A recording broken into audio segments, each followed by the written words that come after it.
Levez vos yeux en haut. Promesse de l'aide divine, 15 août. Alors tu appelleras, et l'Éternel répondra.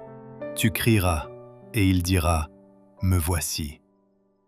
Si tu éloignes du milieu de toi le joug, les gestes menaçants et les discours injurieux, ta lumière se lèvera sur l'obscurité. Ésaïe 58, versets 9, 10.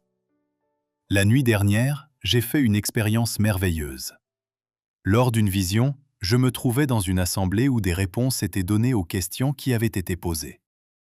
Je me suis réveillé à 1h du matin et me suis levé. Pendant un certain temps, j'ai marché dans la pièce, priant avec beaucoup de ferveur pour avoir la clarté d'esprit, une bonne vue et la force d'écrire ce qui devait être écrit. Je suppliais le Seigneur de m'aider à rendre un témoignage qui réveillerait son peuple avant qu'il ne soit trop tard. J'étais contente qu'il n'y ait personne dans la pièce en dessous de moi. Sarah, ma conterfère, et Maggie, Har, occupent d'habitude cette chambre, mais pendant l'été, elles dorment dans une tente dressée sous un grand chêne, près de la maison.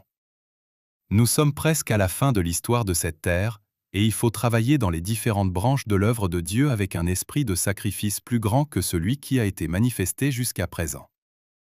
L'œuvre, en ces derniers jours, est un travail missionnaire. La vérité présente, de la première à la dernière lettre de l'alphabet, signifie « effort missionnaire ». La tâche qui doit être accomplie fait appel, à tout moment et à chaque pas, à notre esprit de sacrifice. Les ouvriers doivent pouvoir sortir des épreuves purifiées et épurées comme l'or éprouvé par le feu. Je ne puis pas écrire maintenant toutes les instructions qui m'ont été données. Mais ces paroles furent prononcées.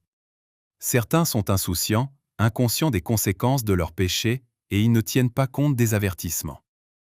L'écriture sur le mur, qui leur paraît maintenant inintelligible, sera bientôt interprétée. Mais, comme Belchatsar, ils semblent incapables de voir le danger. Un témoignage direct doit être transmis aux églises et aux institutions afin de réveiller ceux qui dorment. L'expérience que j'ai faite la nuit dernière m'a vivement impressionné.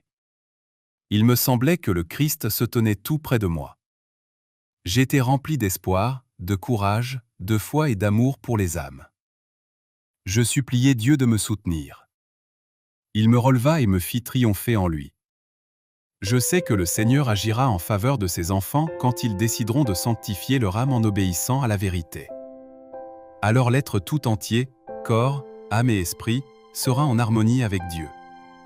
Aimant Dieu par-dessus tout, et notre prochain comme nous-mêmes, nous posséderons une liberté couronnée de gloire.